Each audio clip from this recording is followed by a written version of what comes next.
जिणवर वस हस वर्तमानस दंसनमग्गं वोच्छामि जहाकम्मं समासेन कर्णमन जिनवर वृषभैवं वीर श्रीवर्धमान को संक्षिप्त दिग्दर्शन यथाक्रम करूं दर्शन मार्ग का। अष्टपाउर्जी नामक की ग्रंथ है, श्रीमद् भगवत कुंद आचार्य देव द्वारा रचित। इसके अंतर्गत दर्शन पाहुड़ की चर्चा अपनी चल रही है और उसके में यहाँ धर्म का मूल दर्शन है, इसलिए दर्शन रहित की वंदना नहीं करनी चाहिए, ये बताने वाली दूसरी गाथा ये अपनी चल रही है। गाथा का पद्यानुवाद का पाठ करते हैं। दंसण मूलो धम्मो उवैठो जिणवरे हि सेत्साणं तं सूण सकण्णे दंसणहीनो नवन्देवो सद्धर्म का है मूल दर्शन जिनवरेंद्रों ने कहा हे कान वालों सुनो दर्शन दीन वंदन योग्य नाम। दर्शनहीन की वंदना नहीं करनी चाहिए, लेकिन उस दर्शन को पहचाने कैसे? तो कहते हैं धर्म की मूर्ति जो दिखाई देती है वही दर्शन है, जिस धर्म का मूल दर्शन है। तो फिर धर्म का क्या स्वरूप है, धर्म किसके जीवन में है, वो कैसे पहचाने? तो उसके पहचान के लिए यहाँ अनेक प्रकार के चिन्ह बताए जा रहे हैं, जिसमें हमने चर्चा की अनेक चिन्हों की। अब चर्चा चल रही है अपनी सम्यक के जो 8 गुण हैं, 8 लक्षण जिसे कहते हैं, उसमें से कौन कौन से 8 अंग या 8 गुण?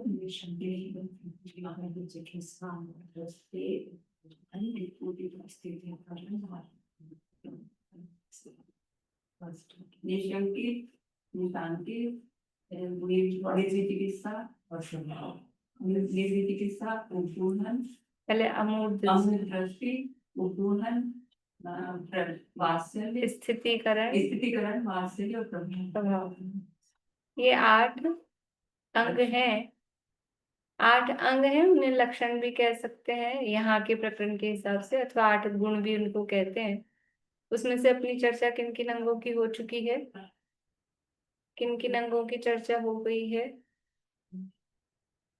बोलिए मीना चाची।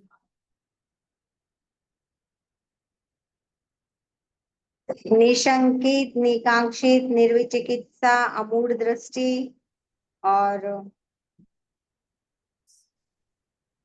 भी हुई स्थिति, उपगुहन। उपगुहन की भी हो गई, और स्थितिकरण, स्थितिकरण की भी हो गई। सारे अंग हो गए? नहीं हुई, इनकी नहीं हुई है। प्रश्न ये पूछा है किसकी चर्चा हो चुकी है? अमूढ़ दृष्टि। हाँ, अमूढ़ दृष्टि की चर्चा चल रही। चल अमूढ़ दृष्टि की चर्चा चल रही। देखिए पेज नंबर 10 है, 11 नहीं 10 ही तो है।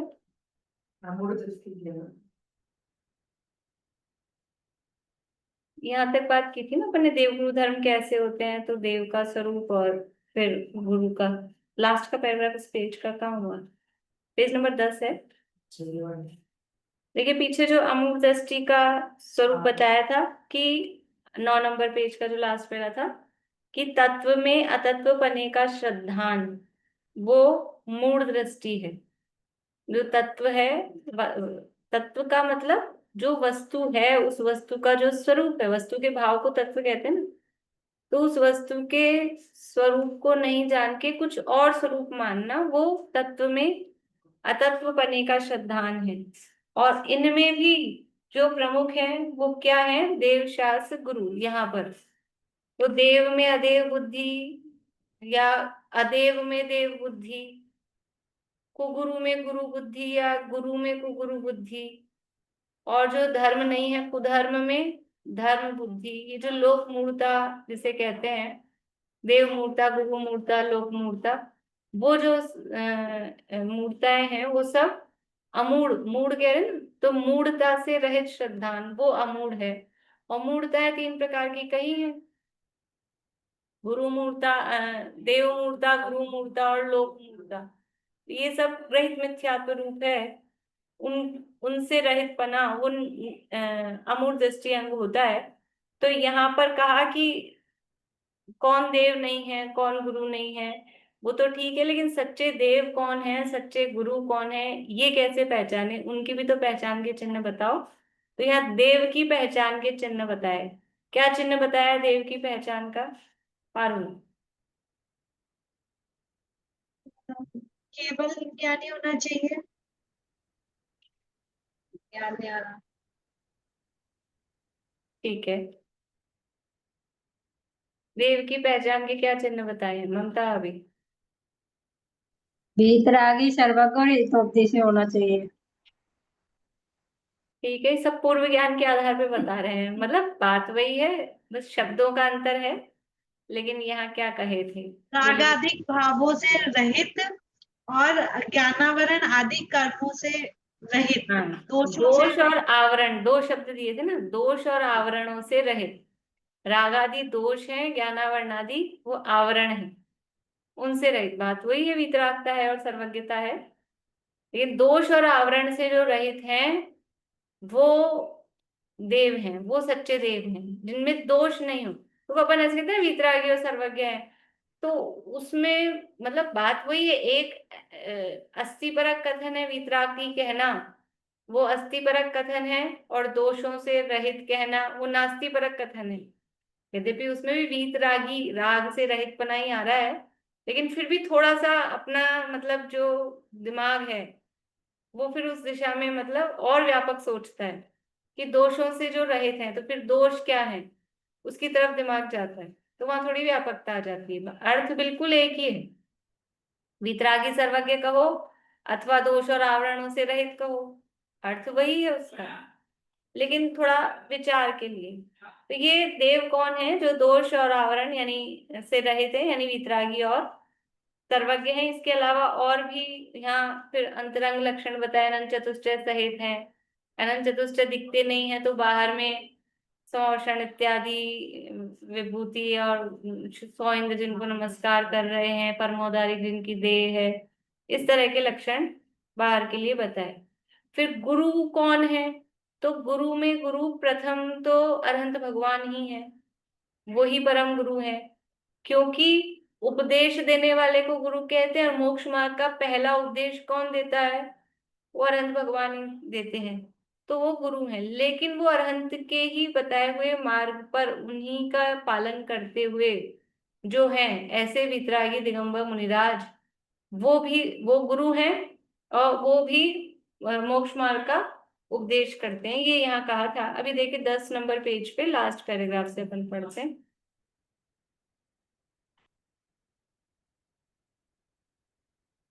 ऐसा मुनिपना, इसके ऊपर वाली लाइन से पढ़ते हैं। अरहंत की बात थोड़ा ऊपर से पढ़ना पड़ेगा। अरहंत के पश्चात छद्मस्त ज्ञान के धारक, उन्हीं का निर्ग्रंथ दिगंबर रूप धारण करने वाले मुनि हैं, सो गुरु है। क्योंकि अरहंत की सम्यक दर्शन ज्ञान चाहित की एक देश शुद्धता उनके पाई जाती है, और वे ही संवर निजरा मोक्ष का कारण है। इसलिए अरहंत की भांति एक देश रूप से निर्दोष हैं। वे मुनि भी गुरु हैं। देखो, वे मुनि भी गुरु हैं, ऐसा नहीं कह रहे वे मुनि ही गुरु हैं। वे मुनि भी, वीडियो कैसे बंद हो गई? वे मुनि भी गुरु हैं, मतलब अनंत भगवान तो गुरु हैं ही, मुनिराज को भी, हम तो मुनिराज को ही गुरु समझते हैं, लेकिन ये कह रहे हैं मुनिराज भी गुरु हैं, क्योंकि मोक्ष मार्ग का उपदेश करने वाले हैं। ऐसा मुनिपना सामान्य रूप से एक प्रकार का है और विशेष रूप से वही 3 प्रकार का है। सामान्य रूप से मुनि मुनि मुनि सब मुनि एक हैं, लेकिन अगर उनके भेद करें, विशेष अर्थात उनके भेद करें, तो ये मुनिपना 3 प्रकार का है, आचार्य, उपाध्याय और साधु।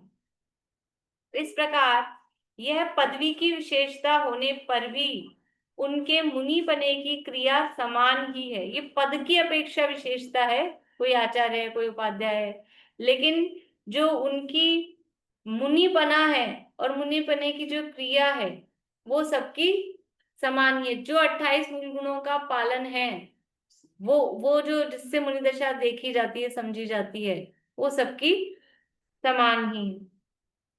बाह्य लिंग भी समान है।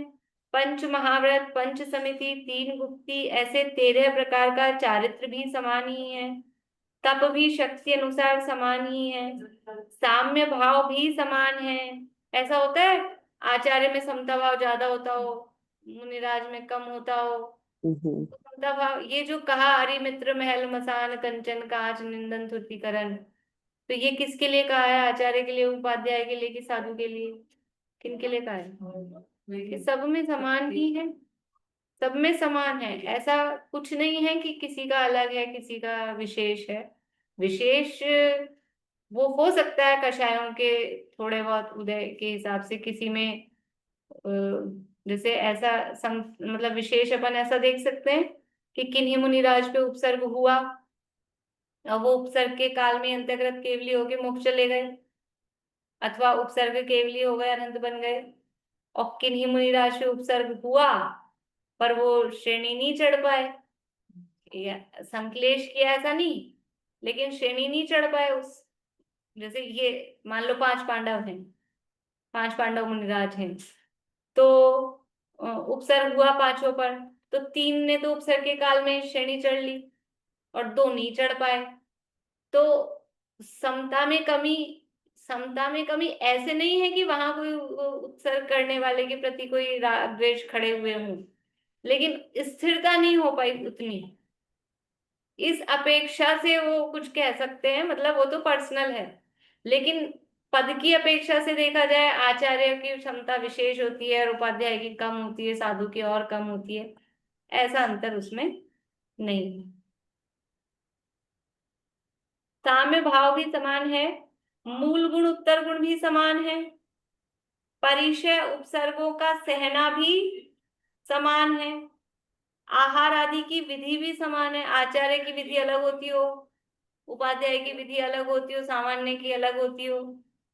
देखो जब एक सा है फिर भी अगर चौका लगाया हो और सामान्य मुनिराज आ जाए और बड़े महाराज नहीं आए, ऐसे ऐसे मतलब थोड़ी सी खेद खिन्नता भले ही दिखाए नहीं, एक खेद खिन्नता होती है, छोटे वाले आ गए थे बड़े तो नहीं आए, मतलब वो होता ही है।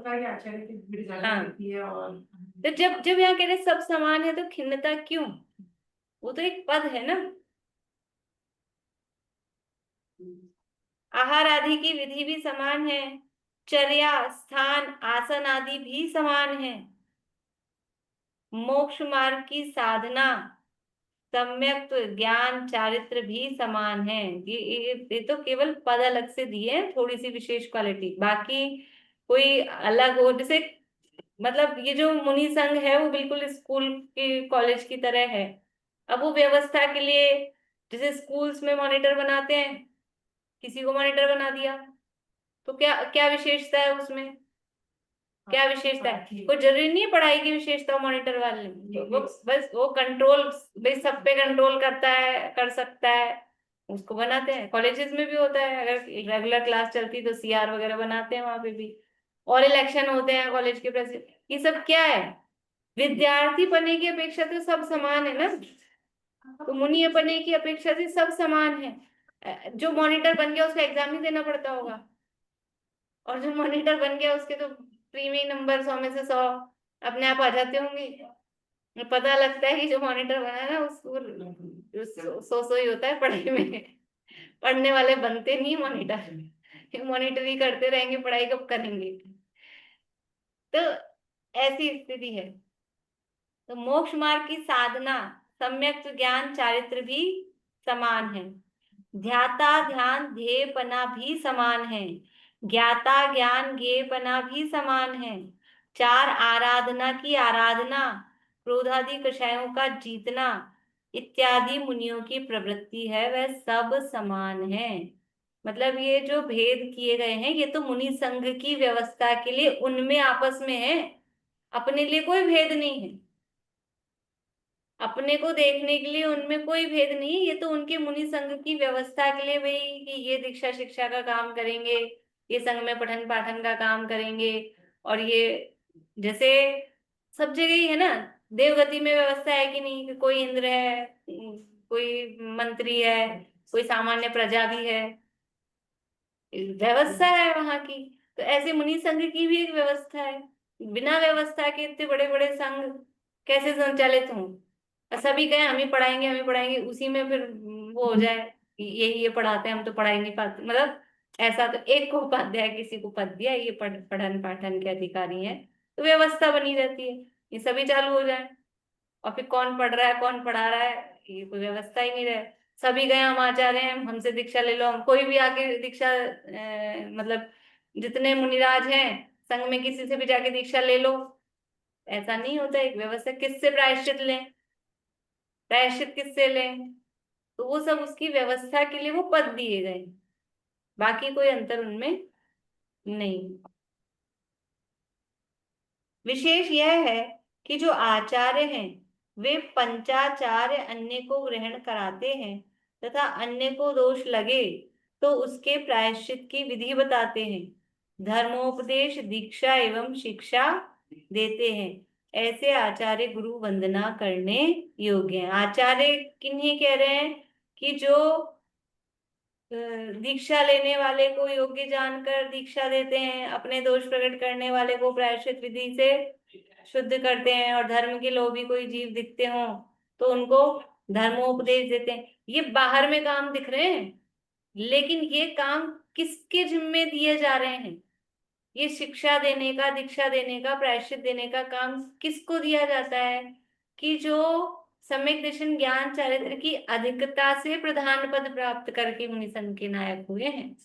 ये उनमें विशेषता देखी है, तो सब सामान्य मुनि चर्या, मुनियों की क्रिया बाहर की अंतरंग में। अच्छा, आचार्यों के तो 3.25 नहीं 3.5 चौकड़ी का अभाव होता होगा। सामान्य मुनिराज के 3 का शायद चौकड़ी का अभाव है, आचार्यों के 3.5 का, उपाध्यायों के 3.25 का, फिर 4 का तो नहीं कर सकते ना, 4 का तो अनंत ही होता है, मुझे 4 का कर देते, ऐसा कुछ होता है। भी जरूरी नहीं वो चढ़ेगा। हाँ, ऐसा कुछ होता है क्या? सबके 3 के शायद चौकड़ी का अभाव है। तो अंतरंग परिणति वीतरागता वो तो सबकी समान है, लेकिन फिर भी किसी में समझ लो वो आराधना का भाव, अंतर्मुखता वो अधिक है, और संघ का संचालन करने की क्वालिटी वो विशेष होती है कि सब आपकी आज्ञा में चल सके, आपका कहना मान सके। और विशेष रूप से प्रायश्चित आदि शास्त्रों का अभ्यास जिन्होंने किया हो तो उनको आचार्य पद दिया जाता है। तो ऐसे वो आचार्य गुरु वंदना करने योग्य हैं। जो उपाध्याय हैं वे वादित्व, वाग्मित्व, कवित्व, गमकत्व इन 4 विद्याओं में प्रवीण होते हैं। वादित्व यानी तर्क वितर्क, वाद करना। वादी एक वो देख रहा अपने वादीराज नहीं, वाद करने वाला 64 रिद्धियों में भी वादी कहलाते हैं ना, जिन वाद विवाद में जो निपुण हो। तो ये वाद विवाद भले रिद्धि ना हो, लेकिन फिर भी एक तो ऐसे होते हैं, मतलब कुछ लोग विराज आंटी जैसे हैं, इनसे कोई कुछ आके गए, इनके तो मुंह से निकले ही नहीं कुछ, चुपचाप सुन लेंगी। और एक आपको कोई बोले तो आप दे सकते हो ना थोड़ा। तो ये क्वालिटी है। अभी अभी किसी के सामने कोई आए और पूछे कुछ उल्टा पुल्टा कहे तो किसको आगे करेंगे दोनों में से? ये तो कुछ बोल ही नहीं पाएंगे। तो इनको आगे करेंगे। ऐसा तो वो उपाध्याय में वाद कला होती है। दूसरा है वाग्मित्व। वाग्मित्व मतलब वांग्मय का ज्ञान, वांग्मय है नहीं चितवाणी, वो वाग्मित्व। हाँ। और कवित्व, कविपना भी हो, थोड़ा बहुत नॉलेज हो, कवि ही हो ऐसा नहीं, लेकिन फिर भी जो छंद अलंकार इन सब का उनको नॉलेज हो। और गमकत्व, गमकत्व मतलब हर जगह उनकी पहुंच हो। जैसे 4 अनुयोग हैं तो चारों अनुयोगों में उनकी पहुंच हो। गमकत्व का मतलब है गमन करने वाले अर्थ में है, तो कहाँ कहाँ वो, मतलब ऐसा नहीं केवल एक ही तरह के ज्ञाता हूँ। और शास्त्रों के लिए हाँ, शास्त्रों के लिए भी और लोक व्यवहार के भी। ऐसा नहीं अकेला बस किताबी कीड़ा ही हूँ, दुनियादारी का कुछ नहीं जानते हो। तो दुनियादारी का भाई पढ़ाएगा कब व्यक्ति, पढ़ाएगा तो उदाहरण भी देने पड़ेंगे। उदाहरण कहाँ से आएंगे? उदाहरण तो सारी दुनियादारी में से आएंगे ना। तो वो गमकत्व इन 4 विद्याओं में प्रवीण होते हैं, उसमें शास्त्र का अभ्यास प्रधान कारण है। अभी ये तो बाहरी विद्याएं जो कही है, लेकिन उसमें कारण क्या है? असली कारण उपाध्याय पद मिलने का, कि शास्त्राभ्यास जिनका विशेष है। मतलब शास्त्राभ्यास हो, और शास्त्राभ्यास अकेला कारण नहीं होता है, पढ़ाने की क्वालिटी भी हो। तरीका भी है। हाँ, किस तरह से पढ़ा रहे हैं, सामने वाले को समझ पा रहे हैं, किसको किस तरह से समझाना है, ये कहाँ इनकी मतलब प्रश्न कर रहे हैं तो ये कहाँ से प्रश्न आ रहा है, वो सब चीजें भी जिसको पकड़ने की पहचान हो। वरना ज्ञान तो सबको हो सकता है, पर समझाना, किस तरह से समझाना, वो जरूरी नहीं है। कोई बहुत, अब वो तो पढ़े, बहुत बहुत ज्यादा पढ़े हुए हैं, और नया व्यक्ति आ जाए बिल्कुल एबीसीडी भी नहीं जानता, और उसको बड़ी बड़ी सिद्धांतों की बातें बताने लग गए, उस गुणस्थान में ऐसे होता है और इसमें ऐसा होता है, इसमें उसको मालूम ही नहीं, उसको मालूम ही नहीं कि क्या है गुणस्थान, क्या है मारना स्थान। तो उसको उसके लेवल से चालू करेंगे ना। तो ये सब क्वालिटी जिनमें हो, वो उपाध्याय कहलाते हैं। जो स्वयं शास्त्र पढ़ते हैं और अन्य को पढ़ाते हैं, ऐसे उपाध्याय गुरु वंदना योग्य हैं। ये तो वंदना योग्य है। गाथा में क्या कहा था? दंसनहीनो न वंदिव्यो। अब यहाँ क्या कह रहे हैं? कौन वंदिव्यो? कि ये वंदना योग्य हैं। उनके अन्य मुनिव्रत, मूल गुण, उत्तर गुण की क्रिया आचार्य के समान ही होती है, तथा साधु रत्नत्रयात्मक मोक्ष मार्ग की साधना करते हैं, सो साधु हैं। जो साधना करे सो साधु। तो किसकी साधना करते हैं? कोई रिद्धि सिद्धि मंत्र तंत्र की नहीं, मोक्ष मार्ग की साधना करते हैं। उनके दीक्षा, शिक्षा और उपदेश आदि देने की प्रधानता नहीं है। दीक्षा देने का तो काम आचार्य ही करते हैं, और प्रायश्चित देने का भी काम वही करते हैं। अब शिक्षा देने वाली बात है, उपदेश देने वाली बात है, तो सामान्य अगर मुनिराज हैं तो वो भी उपदेश दे सकते हैं, पर उनकी प्रधानता नहीं। प्रमुख रूप से तो आचार्य ही उपदेश देते हैं। हारिका कैसे दीक्षा देंगी? हारिका तो पंचम गुण स्थान वर्ती है। अच्छा, आप आचार्य की पूछ रहे हो? वो आर्यिका दीक्षा, वैसे तो गणनी आर्यिका ही उनको दीक्षा देनी चाहिए, वही देती हैं, लेकिन आजकल तो ऐसा दिखता है कि वो आचार्य ही देते हैं। हाँ, पर वो भाई लेडीज की दीक्षा लेडीज को ही देनी चाहिए ना। लेडीज की तो लेडीज जेंट्स को नहीं, लेडीज जेंट्स को कैसे उनका देंगे? गुणस्थान हाँ, उनका तो गुणस्थान वही, आप लेडीज जेंट्स तो, वो आर्यिका तो खुद ही निचली भूमिका में है। पंचम गुण स्थान वर्ती, वो किसी को मुनि दीक्षा कैसे दे सकती हैं? नहीं दे सकती। और वैसे भी मतलब उसी में देना चाहिए जो जिस जेंडर में है, उसी में। बोलिए। शिक्षा देने की प्रधानता तो होती ही है उपाध्याय को, फिर इसमें लिखा है शिक्षा देने की साधु की बात चालू हो गई। साधु, तो साधु की चालू हो गया ना। साधु रत्नत्रयात्मक हाँ। मोक्ष मार्ग की साधना करते हैं।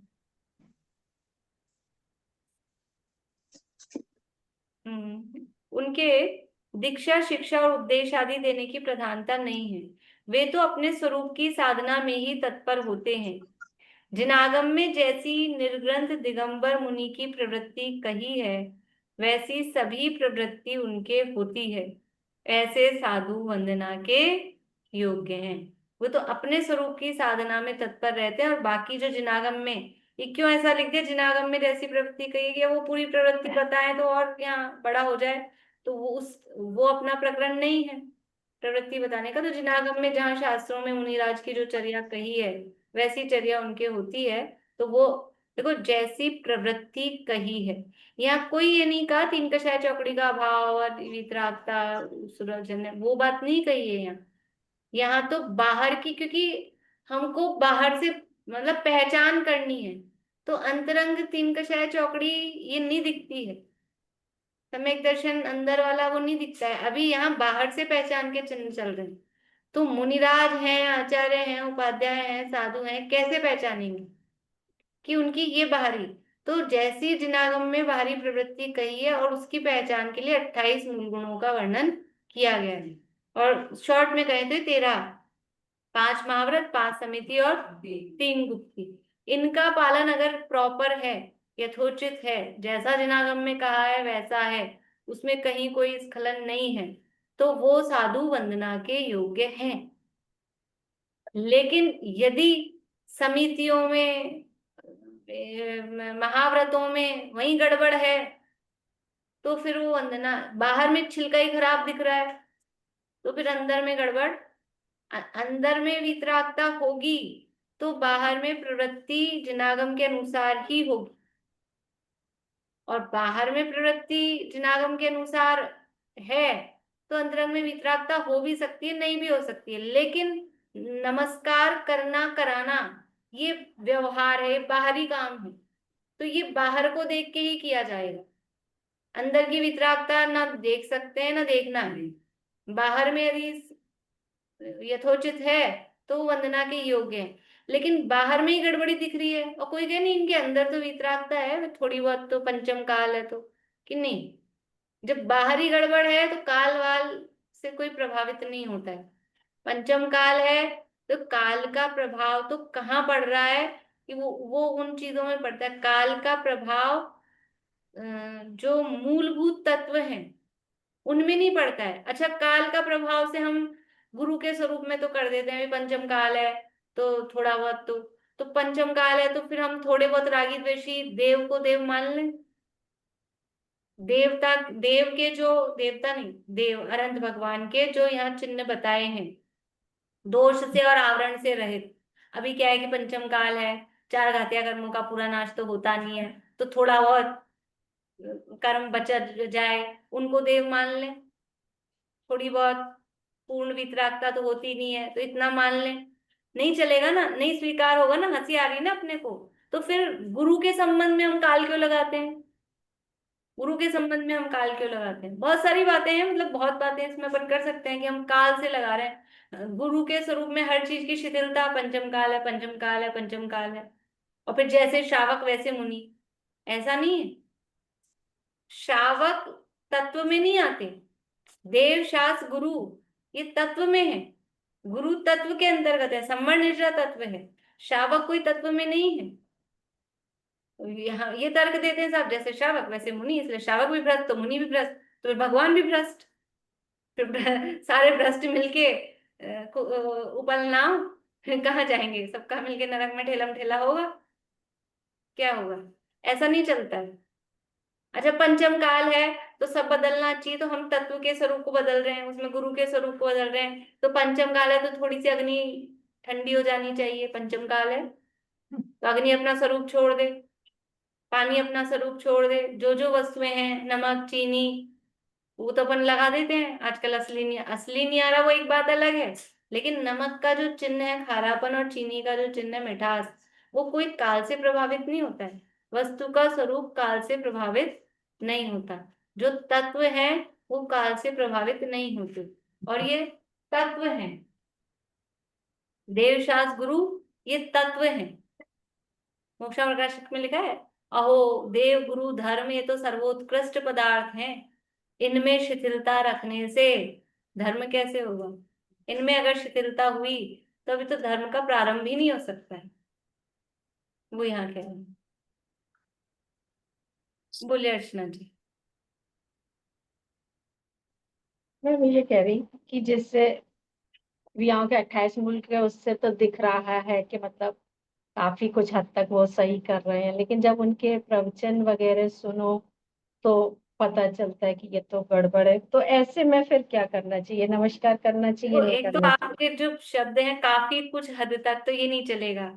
काफी कुछ हद तक नहीं। नहीं मतलब वो जैसे हम बाहर जितनी में भी इनकी 28 क्रिया मुल्क देख रहे हैं वो सब सही लग रही हैं और कि फिर वहाँ अगर की बिहार की। और अगर प्रवचन सुन रहे हैं तो उसमें आप भाषा समिति आपको दिख रही है कि नहीं दिख रही, वो तो उसी से दिखाई देगी ना, प्रवचन से ही भाषा समिति इत्यादि। वो और अगर आपको उनके व्याख्यान से, उनके उपदेश से ही आपको ये समझ में आ रहा है कि इनके तत्वों के स्वरूप के संबंध में भूल है, मान लो आध्यात्मिक चल रहा है कुछ, और वहीं आपको गड़बड़ दिखाई दे रही है, तो भी वो पकड़ में आ रहा है ना आपको। तो फिर तो तो बस मतलब नमस्कार के भी हाँ, वो नहीं है फिर ना। नहीं, जब पकड़ में वो प्रतिपादन ही ऐसा कर रहे हैं, तो प्रतिपादन ही ये कर रहे हैं, इसका मतलब वो मान्यता भी वही है, जब भी प्रतिपादन ऐसा हो रहा है। वो भी बाहरी ही चिन्ह है ना, उपदेश में जो प्रतिपादन हो रहा है वो भी बाहरी ही चिन्ह है। बोलिए। जितने भी शंका समाधान होते हैं वो भी तो रात में ही होते हैं, दिन में कहाँ होते हैं, जबकि रात में तो बोलना ही मना है अपने यहाँ। सही बात है। अब वो मतलब अब पहली बात क्या है, इसके लिए अपने को 28 मूल गुण और गुरु का स्वरूप अपने को जानना चाहिए। गुरु का स्वरूप क्या है, और फिर अपने को पता लगे, हमको जो दिखते हैं हम उसको स्वरूप मानते हैं।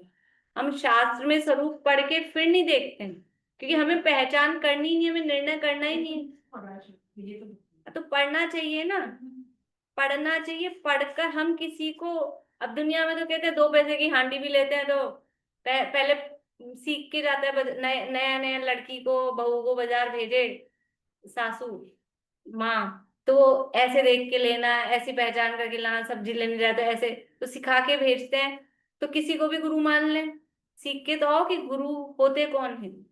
ये कहाँ से सीखेंगे, ये माँ सिखाएगी।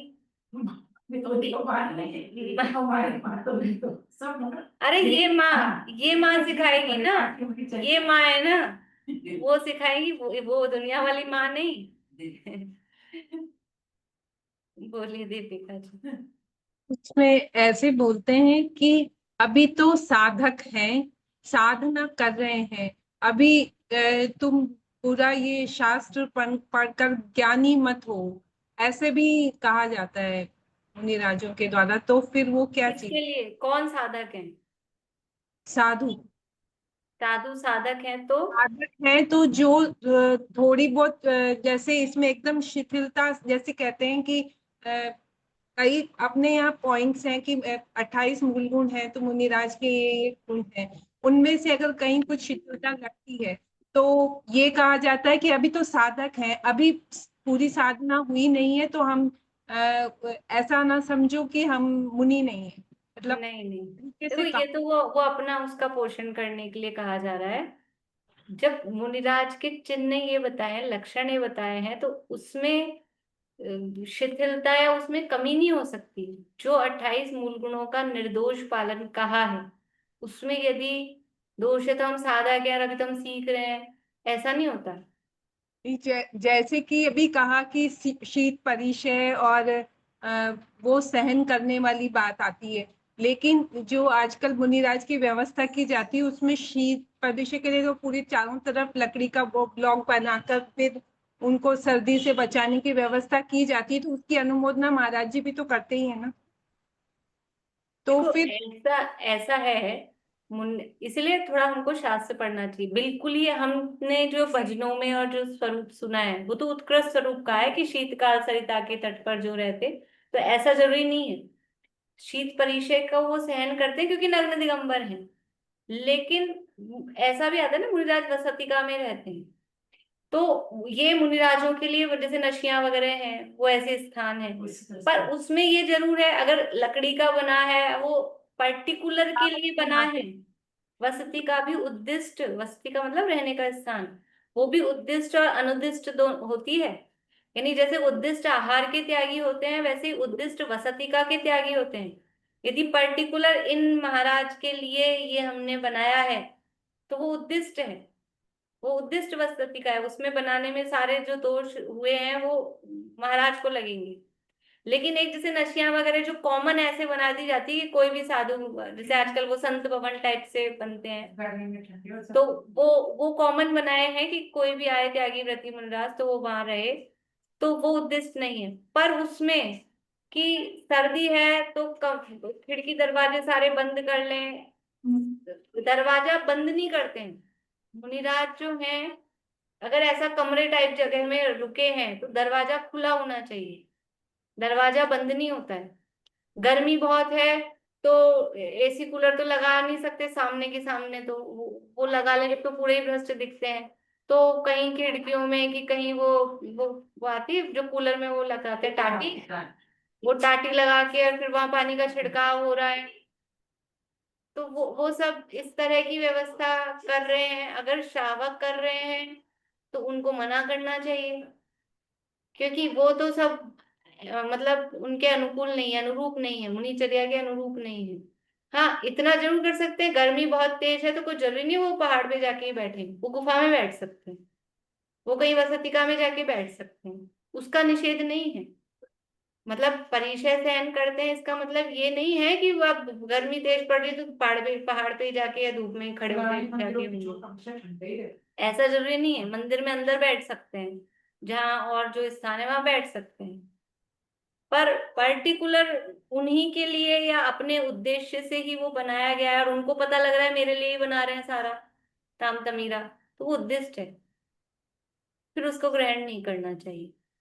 और सीख रहे हैं, साधक हैं, ये तो कोई तर्क नहीं है, क्योंकि आप मुनि दशा में पहुंचकर फिर मुनिचर्या सीख रहे हो, ऐसा नहीं होता।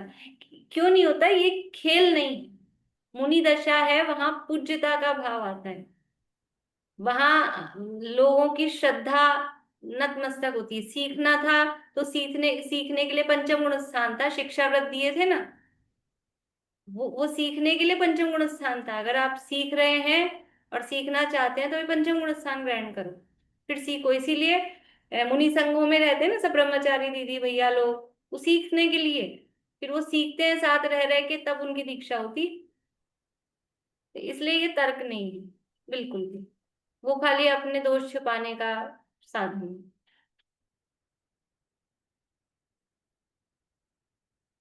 देखिए, तो वैसे भी समागम पहले में जैसी का परिचय नहीं रहा है, पहले के साधुओं में और अब में साधुओं से तो बहुत बहुत फर्क हो गया है।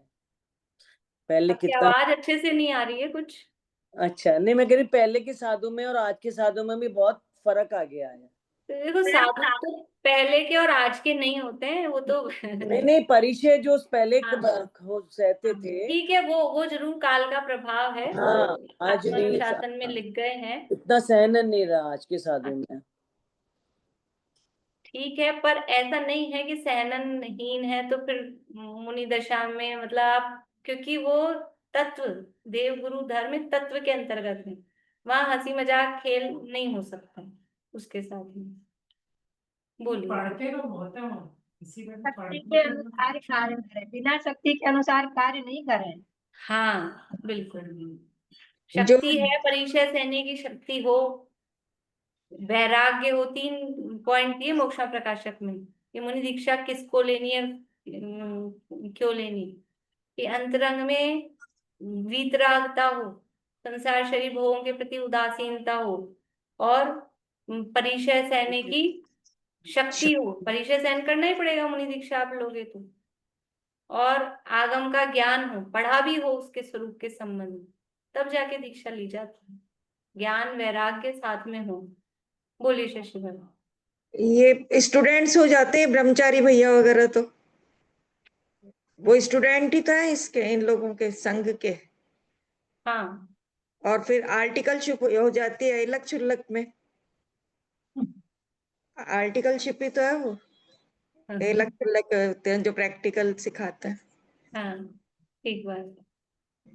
देखिए, निरागम में जैसी निर्ग्रंथ दिगंबर मुनि की प्रवृत्ति कही है, वैसी सभी प्रवृत्ति उनके होती है, ऐसे साधु वंदना के योग्य हैं। अन्य लिंगी वेशी व्रतादि से रहित परिग्रहवान विषयों में आसक्त गुरु नाम धारण करते हैं वे वंदना योग्य नहीं है। यदि परिग्रहवान है, विषयों में आसक्त हैं और व्रतादि मतलब व्रतादि से रहित हैं, वो तो अलग ही है, वे वंदना करने योग्य नहीं। इस पंचम काल में जिनमत में भी भेषी हुए हैं वे श्वेतांबर, यापनीय संघ, गोपुच्छ पिच्छ संघ, निहिपिच्छ संघ, द्राविड़ संघ आदि अनेक हुए हैं। यह सब वंदना योग्य नहीं है। ये अलग अलग मतलब संघों में यानी वो चले हैं। श्वेतांबर तो प्रसिद्ध ही है। एक यापनीय संघ हुआ है, ये दिगंबर श्वेतांबर का मिक्स जैसा था ये यापनीय संघ। और फिर गोपुच्छ पिच्छ की गाय की पूंछ की पीछी रखने वाले वो गोपुच्छ पिच्छ, नी पिच्छ पीछी नहीं रखते। एक द्राविड़ संघ हुआ है, जैसे अपना एक मूल संघ अपन बोलते हैं, मूल संघ के सम्यक दृष्टि उनके पुण्य कमावन काज। एक मूल संघ जैसे कुंद आचार्य आदि हैं, मूल संघ में हुए। इसी तरह से एक काष्ठा संघ था, वो लकड़ी की प्रतिमा बना के पूजते थे। इसी तरह से एक द्राविड़ संघ, ये सब थोड़े उस समय प्राचीन काल में हुए थे। अभी अपन इतना भेद मतलब अभी इतना प्रचलन में नहीं है। वो प्राचीन आचार्यों में पंचम काल के ही जो प्राचीन आचार्य हुए उस समय कुंद आचार्य और उनके बाद तो ऐसे संघ भेद उनमें हुए थे। तो ये अनेक हुए हैं, ये सब वंदन योग्य मतलब वहां कहीं ना कहीं शिथिलता है। जो मूल संघ आमना है, जिसे हम मूल आमना है बोलते हैं, वही वंदने योग्य है। मूल संघ देखो आगे आ गया है यहाँ पे। मूल संघ नग्न दिगंबर 28 मूल गुणों के धारक, दया के और शौच के उपकरण, मयूर पिच्छक कमंडल धारण करने वाले, यथोक्त विधि से आहार करने वाले गुरु वंदन योग्य हैं। जो पीछे कमंडल भी धारण करते हैं और मूल संघ के हैं, नग्न दिगंबर हैं, 28 मूल गुणों का धारण करते हैं, वे ही गुरु वंदन योग्य हैं। मतलब ये जितने पॉइंट दिए हैं ना, यहाँ गड़बड़ है। ये जितने संघों के नाम दिए हैं, तो जैसे ऊपर का नी पिच्छ है, कोई गो पुच्छ है, तो ये किसी के मयूर पिच्छ होना चाहिए। अब वो कुंदाचार्य ने परिस्थिति वर्ष वो गृध्र पिच्छ धारण किया, वो एक अलग बात है। लेकिन एक पद्धति वही चल जाएगी, वही वाली पीछी रखेंगे, वो नहीं है। तो 28 मूल गुणों के धारण होना चाहिए। अब कहीं 28 मूल गुणों में कमी है, कोई ये पीछे कमंडल में उनके डिफरेंस है या नहीं रख रहे हैं। और आहार की विधि में भी अंतर है। ये जो अलग अलग संघों के नाम दिए, तो उनके आहार की चर्या में भी अलग अलग पद्धतियां हैं। तो श्वेतांबरों की ही पद्धति अलग टाइप की है। अब कहते हैं वो अपने आप को मुनि साधु, तो वो आहार की जो विधि यथोक्त जो नवदा भक्ति पूर्वक कर पात्र में जो कहा है उस विधि पूर्वक होना चाहिए, तो वे गुरु वंदन योग्य हैं। क्योंकि क्यों है, जब तीर्थंकर देव दीक्षा लेते हैं तब ऐसा ही रूप धारण करते हैं, अन्य भेष धारण नहीं करते। इसी को जिन दर्शन कहते हैं। ये जैन दर्शन, जिन दर्शन मतलब ये जैन दर्शन। क्या है जैन दर्शन? देखो अभी जो प्रकरण या मतलब जो फैकल्टी या जो अनुयोग या जिस दृष्टि से बात कर रहे हैं, वहां उसको जैन दर्शन क्या है। तो जब अध्यात्म की बात कहेंगे तो कोई कहेगा अनुभूति ही जैन दर्शन है, आत्मा की अनुभूति वही जैन दर्शन है।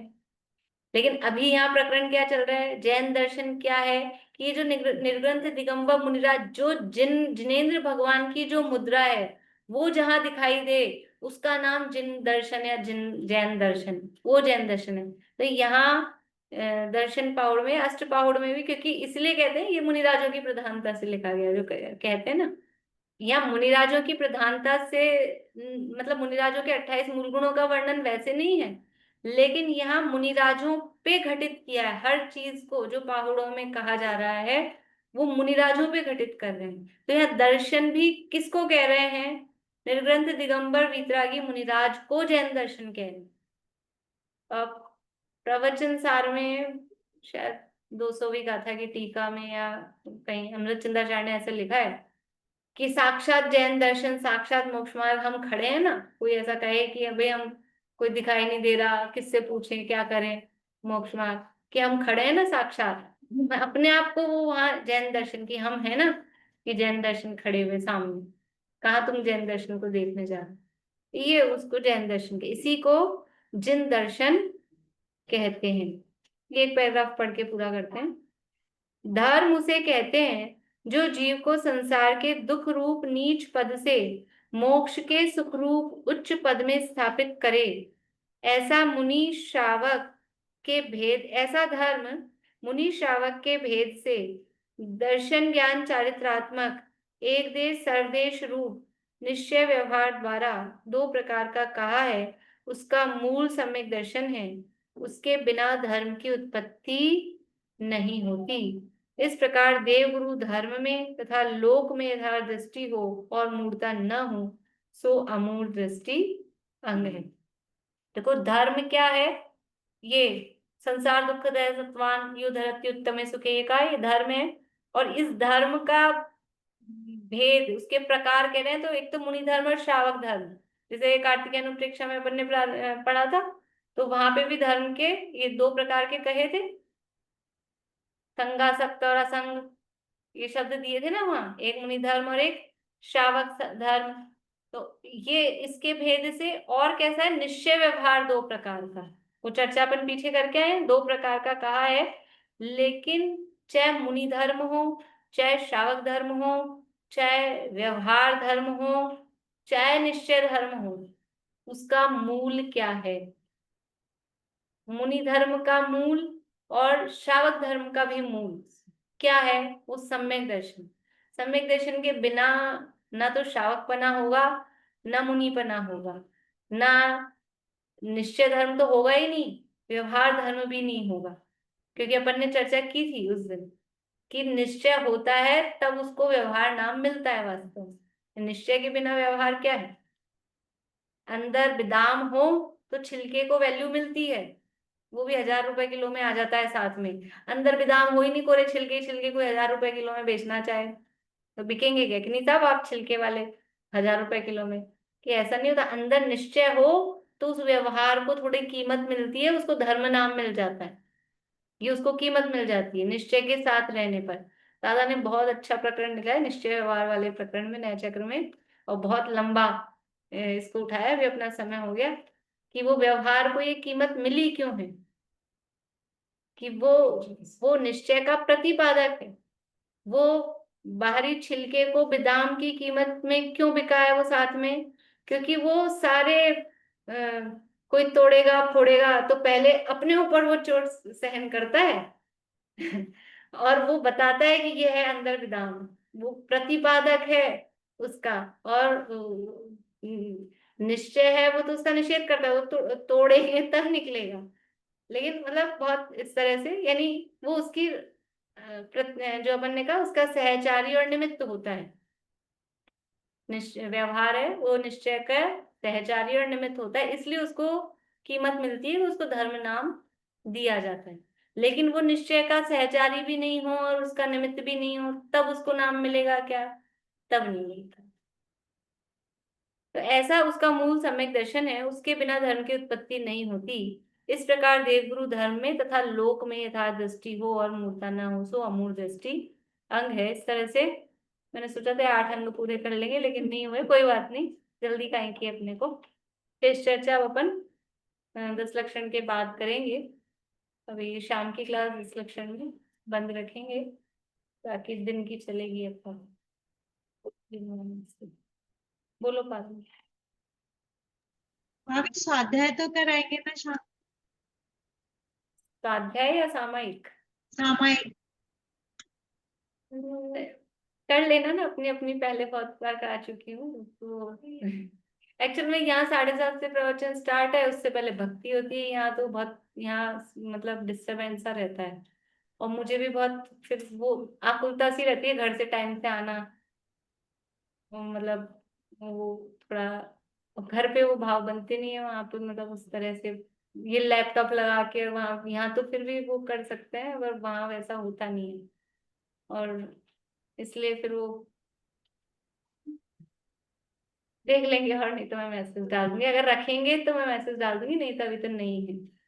ठीक है। ये क्वेश्चन और था, आजकल साधु लोग अपनी जिन प्रतिमा जी अपने साथ रखने लग गए, तो क्या वो प्रतिमा जी भी पूजनीय होते हैं? मतलब वो पर्सनल हो गए उनके? नहीं, पर्सनल, बिना पर्सनल से तो पूज्यता पूज्यता का संबंध नहीं है। यदि वो प्रतिष्ठित है तो पूजनी तो ठीक है, लेकिन मुनिराजों को कोई अपनी प्रतिमा रखने की आवश्यकता नहीं होती है।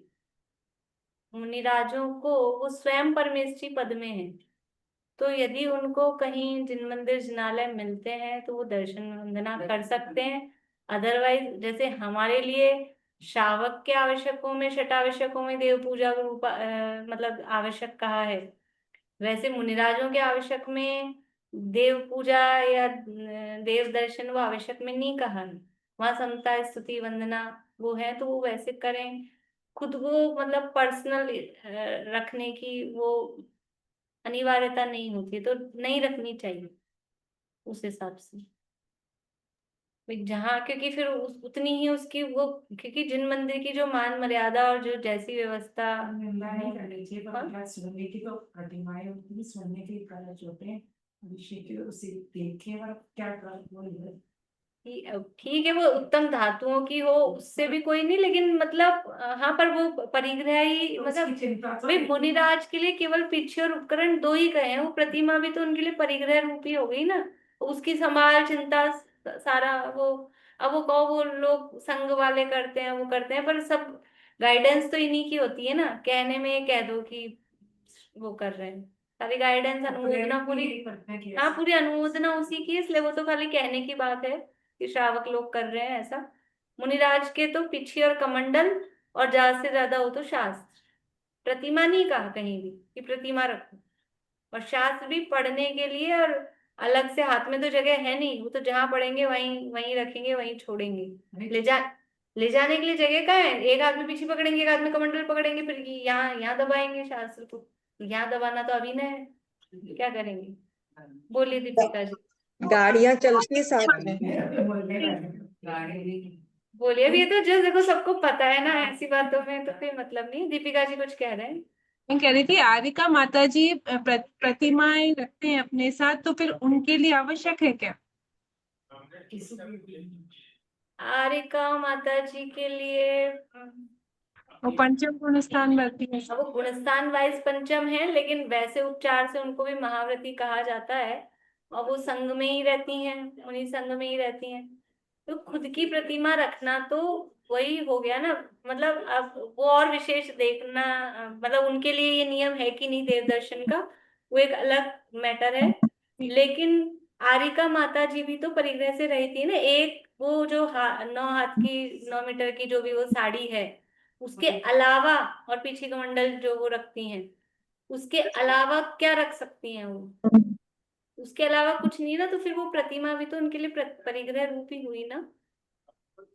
भगवती आराधना में भी नहीं दिया है ऐसा कि रख सकते, क्योंकि 20 पंक्ति भले रखती है वो अलग बात है। हाँ, अपने मतलब मेरे भी ऐसे पढ़ने में नहीं आया कहीं कि कोई माता जी को प्रतिमा रखनी चाहिए। और देव दर्शन के नियम तो ये श्रावकों के लिए, सामान्य गृहस्थों के लिए, उनके लिए वो भक्ति भाव के लिए, और वे ये दिन भर और रात भर पाप में रहते हैं, और वो पाप में ही उनका अधिक काल जाता है, इसलिए कम से कम देव दर्शन करके तो थोड़ा अपना वो पापों के प्रक्षालन की भावना वो रहे, ये उनके लिए है। वो तो निरंतर उसमें ही है, वे तो हाँ निरंतर लीन रहते आत्मा के ध्यान में, आत्मा के चिंतवन में, आत्मा के ध्यान, तो फिर इसलिए उनके लिए अनिवार्यता नहीं। बोलिए आशा आंटी, समझ अभी गई? माता जी तो प्रतिमा को छू नहीं सकती है ना, छू सकती है? तो नहीं छू ही नहीं सकती तो रखेगी कैसे? वही तो। अरे तो आपने देखा तो यहाँ बात ये चल रही है कि क्या वास्तविकता है, अब छूती है कि नहीं छूती है कि क्या करती है, वो तो दुनिया में क्या क्या चल रहा है पता नहीं। बोलिए आशा आंटी, चलिए। यही पूछ रही थी। भाई वो प्रतिमा को तो छू ही नहीं सकती, प्रतिमा रखती का मतलब वही है, मतलब मैं तो वो अंडरस्टूड समझ रही थी कि कोई साथ वाले ही रखते होंगे, तो भी वो उनके लिए अनिवार्यता वैसे नहीं, लेकिन मैं यही उनके पूछ रही नाम पे रखा जा रहा है तो उनका परिग्रह हुआ ना वो। बोलिए सुमन जी, आप भी बोलिए। नहीं, मैं तो आपसे और क्लास में सभी से मन वचन काय से क्षमा याचना कामना कर रही हूँ। आज हमारे परमिशन खत्म हुए और प्रतिक्रमण की बात सबसे करनी चाहिए। तो सबसे पहले आपसे और क्लास में सबसे बिल्कुल, हम भी क्षमा भाव धारण करते हैं और आपसे क्षमा याचना करते हैं। मिथ्यामि हमेशा दुक्कड़म। ही होनी चाहिए, निरंतर ही क्षमा है, उसी समय डिलीट होती है चीजें, मतलब कदाचित कुछ हो, पर ये भी सांवत्सरिक भी पूरे साल भर का कुछ हुआ हो, उसके लिए क्षमा याचना। चलिए जिनवाणी स्थिति करते हैं।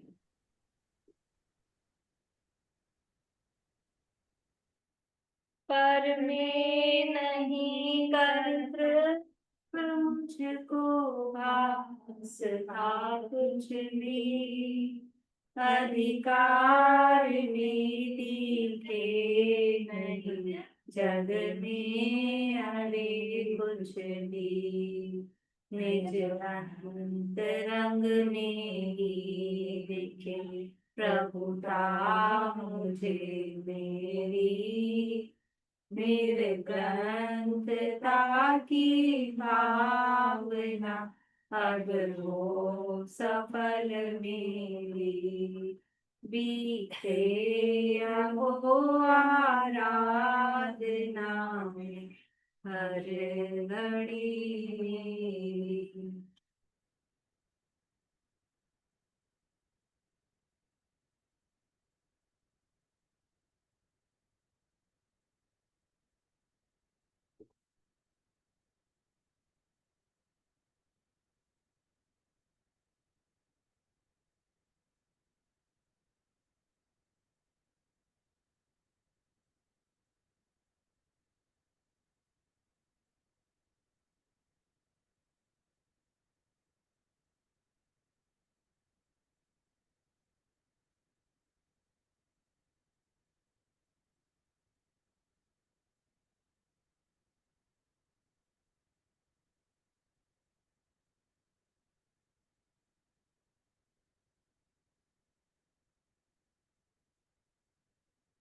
आश्रम मेरे